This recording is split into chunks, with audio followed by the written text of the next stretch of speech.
ஸ்ரீராமச்சந்திர பரபிரம்மணே நமஹ.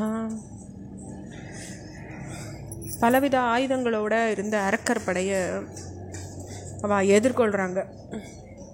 அப்போ இந்திரஜித்தை நான் வீழ்த்த விரும்புகிறேன்னு லக்ஷ்மணன் சூழ் உரைக்கிறார். அப்போ விபீஷணன் லக்ஷ்மணனை பார்த்து, லக்ஷ்மணா, பலம் வாய்ந்த இந்த பெரும் படையை முதல்ல நம்ம சிதறடிக்கணும். தன்னுடைய படை நாசத்தை சந்திச்சதுனாக்கா அதை பொறுக்க மாட்டாமல் இந்திரஜித் இங்கே தவத்தை விட்டுட்டு வருவான்.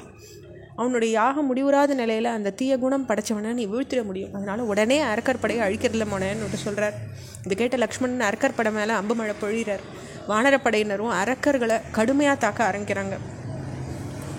அரக்கர்கள் பதில் தாக்குதல் இறங்கின போது வானம் அம்புகளால் பலவித ஆயுதங்களால் மூடப்பட்டது ஆயிடுறது. லக்ஷ்மணன் நடத்தின கடும் தாக்குதலை எதிர்கொள்ள முடியாமல் அரக்கர் படை தவிச்சுது. அந்த படையினர் சோறு உற்று செதற ஆரம்பிக்கிறாங்க. யாகத்தை நடத்திட்டு இருந்த இந்திரஜித் அரக்கர்கள் எழுப்பின கூக்குரலை கேட்டு யாகம் முடிக்காத நிலையிலே தன்னுடைய ஆசனத்தை விட்டு எழுந்துடுறார். தன்னுடைய ரதத்தில் ஏறி சிறப்பு வாய்ந்த வில்லை தாங்கிட்டு கனல் தெரிக்கிற கண்களோடு லக்ஷ்மணன் நோக்கி விரைகிறார். இதை பார்த்த அரக்கர்கள் உற்சாகம் அடைஞ்சு அவனை தொடர்ந்துட்டு போகிறாங்க. அப்போ ஹனுமார் அரக்கர் படையில் விளைவிச்சுட்டு நாசத்தை பார்த்த இந்திரஜித் தன்னுடைய தேரோட்டியை பார்த்து, அந்த வானரன் நிற்கிற இடத்த தேரை போய் செலுத்து, அவனை கவனிக்காமல் விட்டோம்னாக்கா அவன் எல்லா அரக்கர்களையுமே அழிச்சிடுவான்னு இந்திரஜித் சொல்கிறார். அப்போ ஹனுமான் இருக்க நடைய நோக்கி தேர் விரையிறது. பலவித ஆயுதங்களை இந்திரஜித் ஏவரார் ஹனுமான் மேலே. ஆனால் அது ஹனுமானுடைய தலையை தாக்கிது. ஆனால் அவர் சர்வசாதாரணமாக அதை ஏற்றுண்டு, வாயுவின் மைந்தனான என்ன யுத்த காலத்தில் சந்தித்த பிறகு நீ உயிரோட மீண்டும் திரும்ப போகிறது கிடையாது, வா, 2 பேரோட பலத்தையும் சோதித்து பார்த்துப்போ. உன்னுடைய கைகள்னாலேயே என்னோட சண்டையிட தயாராக இருந்தால் தேர்லேருந்து இறங்கி வந்து என்னை எதிர்த்து நில்லு. என்னுடைய பலத்தை தாங்குற சக்தி உனக்கு உண்டுன்னு நீ நிரூபிச்சாதான் நீ உண்மையிலேயே அரக்கர்களில் மேன்மையானவன்ற பெயருக்கு உரியவனாவேன்னுட்டு அரைக்கோவில் விடுக்கிறார் ஹனுமார். லக்ஷ்மணனுக்கு விபீஷணன் இந்த காட்சியை காட்டி ஹனுமானை கொள்ள இந்திரஜித் முனைகிறான். இப்பயே அவனுடைய கதையை முடிச்சு வைன்னு சொல்கிறார். லக்ஷ்மணன் தேரில் அமர்ந்துக்கிறார். இந்திரஜித்தை பார்க்குறார். அப்போ விபீஷணன் லக்ஷ்மணனுக்கு இந்திரஜித் யாகம் செய்கிற இடத்தையும் காமிச்சார். அங்கேருந்து ஒரு ஆலமரத்தை சுற்றி காட்டி விபீஷணன், இந்த இடத்துல இந்திரஜித்தின் யாகத்தை முடிச்சுட்டு தான் யுத்த காலத்துக்கு போகிறது இந்திரஜித்தினுடைய வழக்கம். அதுக்கு பிறகு தான் அவன் சுத்தமாக யார் கண்களுக்கும் தெரியாதோன்னு ஆயிடுறான். அப்போ அவனுடைய எதிரிகள் அவனுடைய அம்புக்கு இறையாறாங்க. அதனால் இப்பயே தேர், குதிரைகள், தேரோட்டி இதெல்லாம் வச்சு இந்திரஜித்தையும் சேர்த்து அழிச்சுடுன்னு சொல்கிறார் லக்ஷ்மணனுக்கு.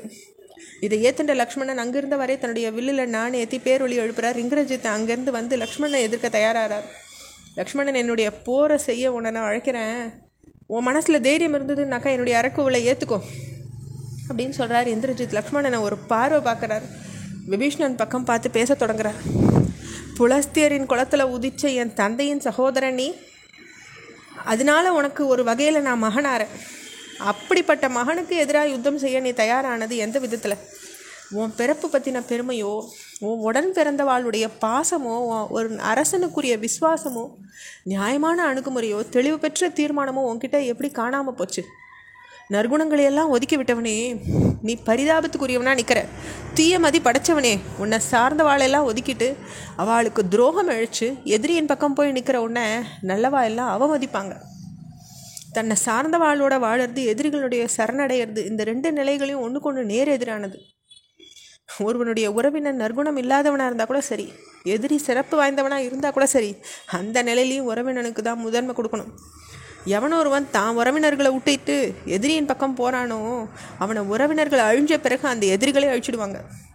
என் தந்தையின் இளைய சகோதரனே, என்னுடைய பலத்தினை பற்றின ரகசியத்தை எதிரிகளுக்கு எடுத்துரைச்ச உன்னுடைய கொடூரத்தன்மை வேறு யாருக்கும் வராதுன்னு சொல்லி முடிக்கிறார் இந்திரஜித்.